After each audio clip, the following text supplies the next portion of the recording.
Do you want the Kotaku blogger dead? The Kotaku blogger came in and reached out to your wife after I don't know. Give us the backstory here, because it's so screwed up. It's right. like I can't even talk about it without like. This is not like I think it's funny. It's like so ridiculous.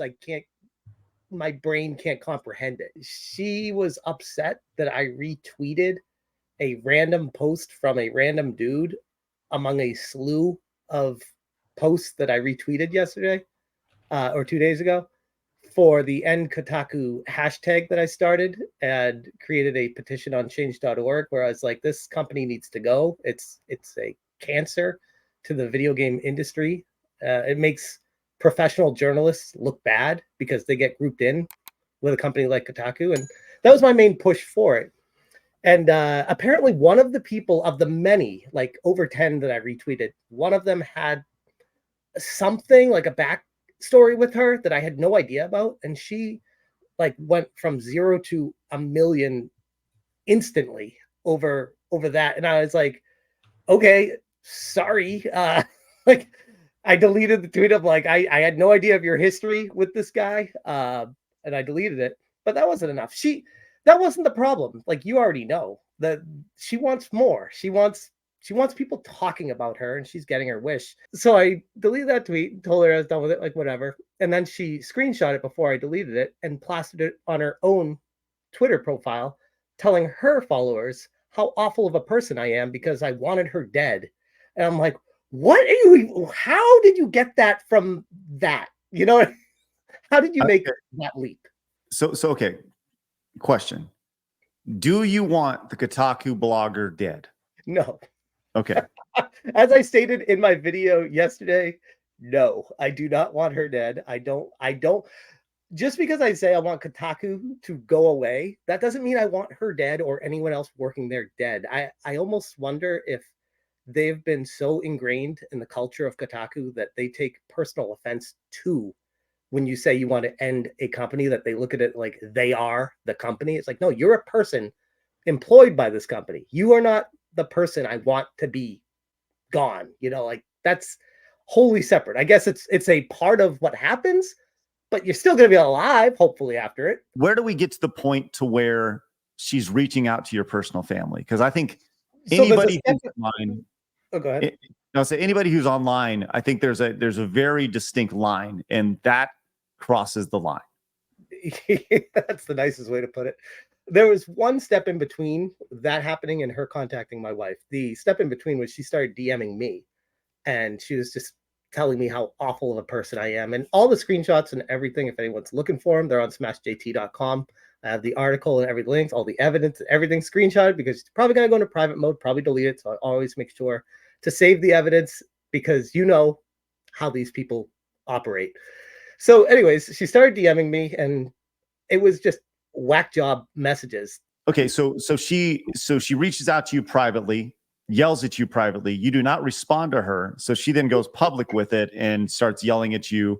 And at this point, she reaches out to your wife. Yeah, after I ignored her 3 different DMs over the course of a 10-minute span, I was just like, this is like, I was like laughing. I'm like, she is off her meds. Like, there's something not right with this person right now. I have my own life and my own stuff. Like I was literally editing the Xbox video for my YouTube channel. And I'm like, what is this? What is this lady doing right now? Like, and the next message I got was a message from her saying that she contacted my wife, or she was contacting my wife to tell her how horrible of a person I am. And I'm like, what the hell is wrong with this person? Was this a direct message to you, or was this public? This was public. Because this looks like public, right? Yeah. And that blew my Anyways, mind. I found your wife's Facebook. And asked what she thinks about her husband of her children harassing women online and laughing when they share that sometimes they're supporting someone that they're supporting has been threatened to kill them for weeks. Okay. I want to be clear. I'm not the husband to my children. Arch, what are your thoughts on this first and foremost? Like, I mean, I can guide this interview all you want, but I would like to hear y'all's thoughts on this. Well, Alyssa McConte is a known entity, shall we say. She's behaved erratically on many an occasion. This is par for the course. Like every interaction I've ever had with a journalist has been antagonistic, shall we say. It is ironic, of course. Like a simple retweet will send them spinning off into orbit, and that will only then escalate into crazier stuff, and they'll contact people's families as if that's completely normal too. But they don't recognize that as the obvious harassment that it is. These journalists don't play video games. They don't understand the culture of gaming, and they take everything so seriously, almost to the point of they do that because they need the attention in an era where YouTube is taking it away from them. So she felt threatened by the post about the virtual, the whatever, what'd you say? The virtual assassination? Virtual reality execution. Okay. And I'm like, have you ever gotten teabagged in Halo, Craig? Right. So she felt threatened by that. I'm curious if she felt threatened by the bounty, the money that was put up, or of course she didn't care about that. No, that's not a problem. just curious. Wow, it's interesting. So she messages your wife. Mm-hmm. Your wife, I'm sure, comes to you and is like, "Yo, what the fuck?" Yeah. Like, I mean, I can, if you want, I can read what she wrote to my wife. There's a giant difference between criticism and harassment, right? Mm-hmm. And people take criticism as harassment, and I think that's what's happening here, right? Whereas by you criticizing her, then it gets turned around and she literally harasses you. Mm-hmm. Mm-hmm. And for them, it's an eye for an eye. Yep. Right. Yep. So, okay. So the message is to your wife. She goes, "Hi, I'm reaching out because I just want you to be aware of the fact that your husband and father of your children is sending heaps of harassment towards women, including myself and other folks on social media over video games. He's writing articles about me, making videos about me, and even made a petition about me. Today, he shared a post from a man who has been threatening to execute me in virtual reality." It's hard to read this without laughing.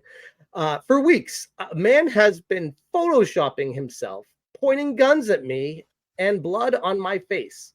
When I pointed this out to your husband, he deleted the post. He then almost like I deleted it, like, oh, I got caught. It's like, no, I deleted it because you told me you were offended by it, so I deleted it. Like, people are like, you should have stood your ground and left it up there. I'm like, if I retweet something and I don't know the backstory to it and someone takes offense to it, I'm like, all right, fair game. I'll take it down. Sorry, I didn't know the backstory. I'll delete it. That offended you. Mm-hmm. All right. If I retweet something and I do know the backstory and I stand behind it and someone says, no, get rid of that tweet, I'm like, no, I know the backstory and I'm leaving it up. Like, that's the difference here. And that's why I took it down. When I pointed this out to your husband, he deleted the post. He then commented jokingly on a post I made about him platforming a violent man by sharing the petition he's made to end the website I work for.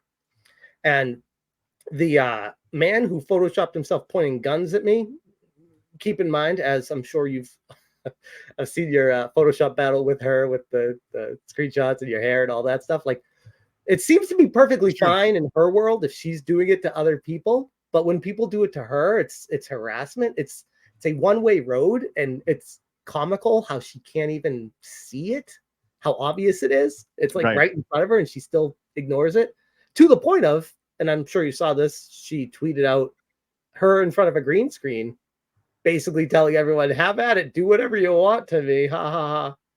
Right.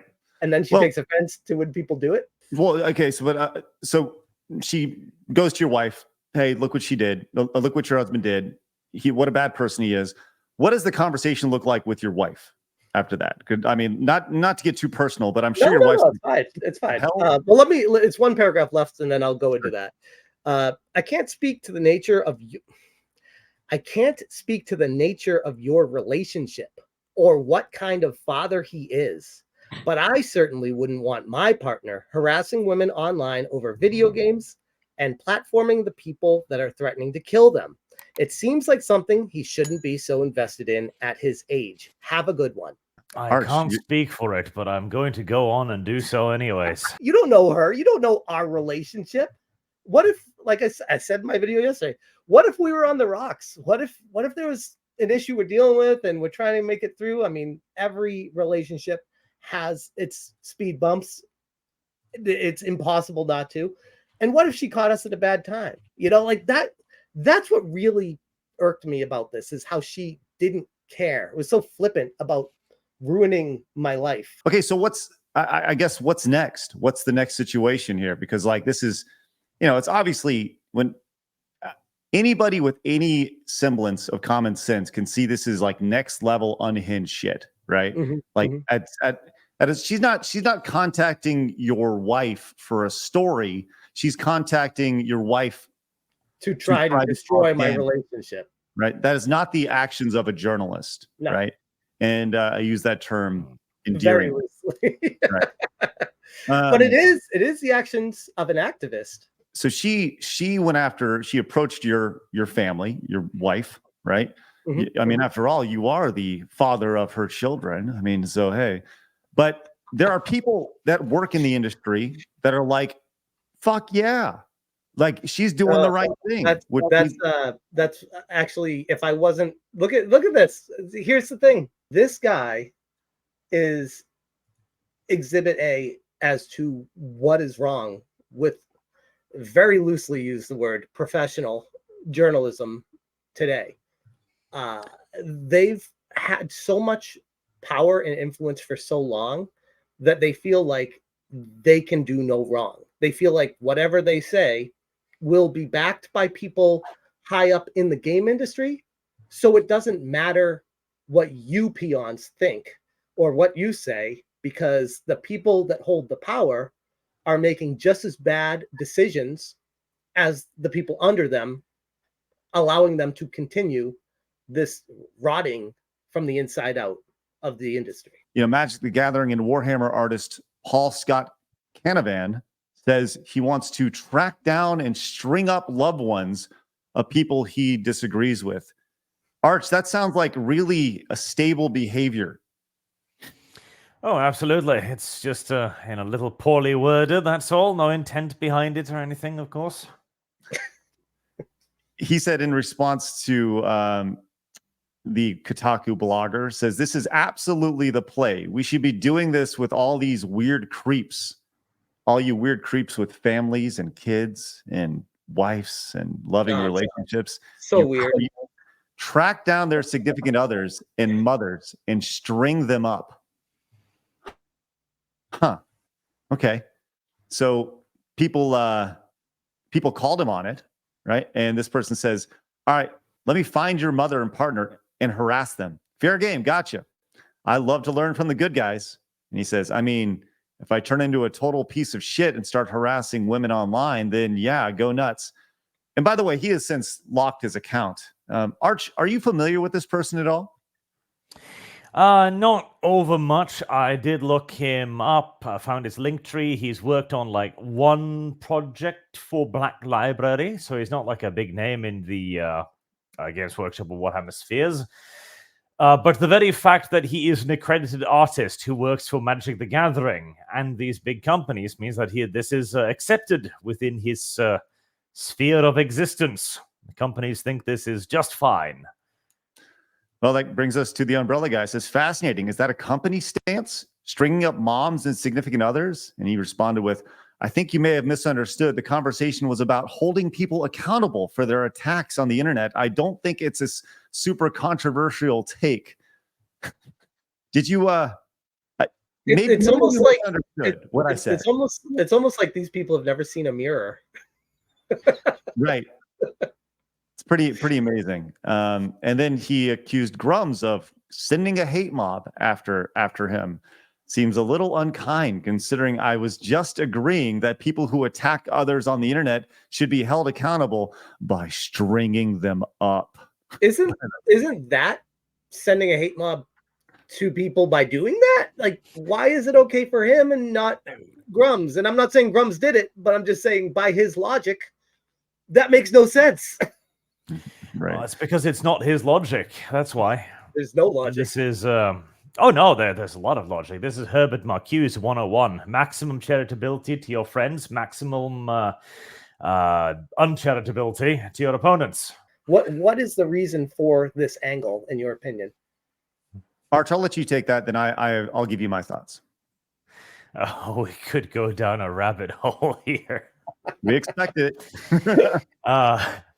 But generally speaking, this is a part of ideology that has worked its way into gaming, into every sphere of our existence. And to put it simply, these people don't understand this. Like, Alyssa McCarthy has no actual operative understanding of the politics behind this, but they exist in a world of black and white. They are the good guys. They are doing this for the right reasons, representation, diversity. And since they are the good guys fighting for the good cause, anything they do to you is inherently justified.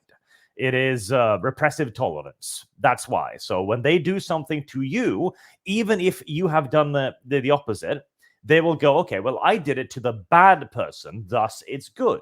But you're the bad person. You can't do that to me, the good person. It really is that simple. Like they live in a fantasy world of this. I think it actually is it goes even deeper than that. I think that a lot of these people are broken.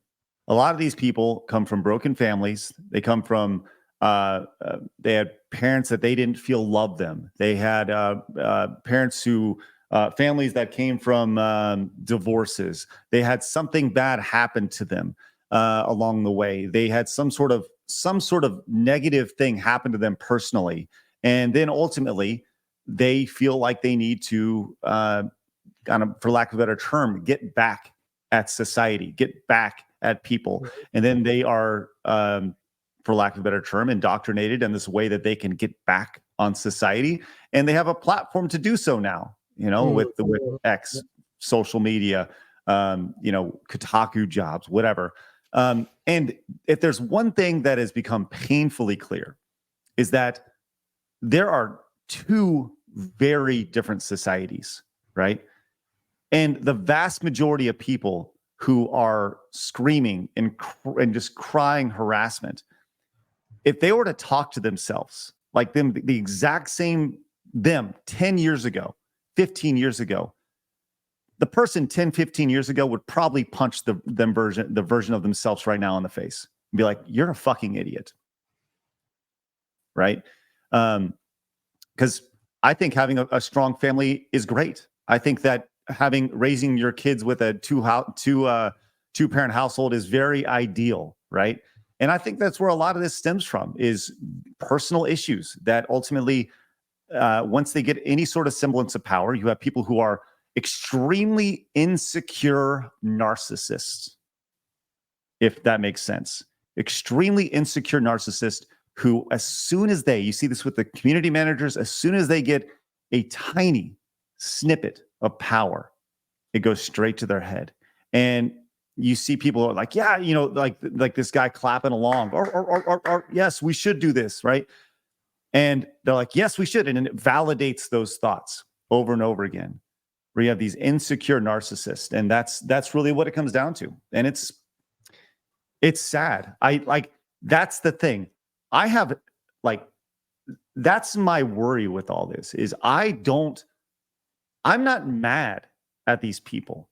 I'm sad for these people. I'm sad that they have so little self-worth, self-belief in themselves, that they have to lash out against other people. That's what makes me most sad. I'm not mad. I literally pity them. And that's the thing. Like, I would love to help these people regain some sort of normalcy in their life, to be somewhat, to be somewhat content with having a normal life,